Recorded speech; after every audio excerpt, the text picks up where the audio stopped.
Hello hi అండి. నా style egg gravy curry ఎలా చేశానో చూసేయండి. దానికోసమైతే మిక్సీ జార్లో ఉల్లిపాయ, టమాటా, చిన్న అల్లం ముక్క, 4 వెల్లుల్లి రెబ్బల్ని పేస్ట్ చేసి పక్కన పెట్టుకున్నానండి. ఆ తర్వాత నాకు కావాల్సిన ఎగ్స్ని అయితే బాయిల్ చేసి వాటిని తొక్క తీసి పక్కన పెట్టేసుకున్నాను. తర్వాత బాండీలో కొంచెం ఆయిల్ వేసుకొని, కొంచెం పసుపు వేసుకొని, ఆ ఎగ్స్ అన్ని ఆయిల్లో వేసి గోల్డెన్ కలర్లోకి వచ్చేలాగా చక్కగా ఫ్రై చేసుకున్నానండి. ఆ ఫ్రై అయిన తర్వాత పక్కకు తీసేసుకొని, అదే ఆయిల్లో ఉల్లిపాయ, పచ్చిమిరపకాయ, కరివేపాకు ఫ్రై చేసుకొని, అదే ఫ్రైలో కొంచెం ముందుగా పేస్ట్ చేసుకున్న పేస్ట్ కూడా వేసేసుకొని, ఇంకా అందులోనే కొన్ని టమాటా ముక్కలు కూడా వేసుకొని, ఇదంతా పచ్చివాసన పోయేలాగా 4 లేదా 5 నిమిషాలు ఆ గ్రేవీ మొత్తాన్ని చక్కగా ఫ్రై చేసుకున్నాను. ఇంకా అందులోని కొంచెం ఉప్పు, కారం వేసుకొని, ముందుగా ఫ్రై చేసుకున్న ఎగ్స్‌ని కూడా వేసేసుకొని, ఒక 2 సార్లు అటు ఇటు కలిపి, కావాల్సినంత వాటర్ పోసుకొని, కావాల్సినంత గ్రేవీ వచ్చేలాగా మూత పెట్టి కూరనైతే మగ్గబెట్టుకున్నానండి.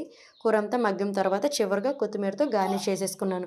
అవునట్టు మీకు ఈ క్వెషన్‌కి సమాధానం తెలుసా? కోడి ముందా? గుడ్డు ముందా? తెలిస్తే ఖచ్చితంగా కామెంట్ చేయండి. నేను కూడా తెలుసుకుంటాను.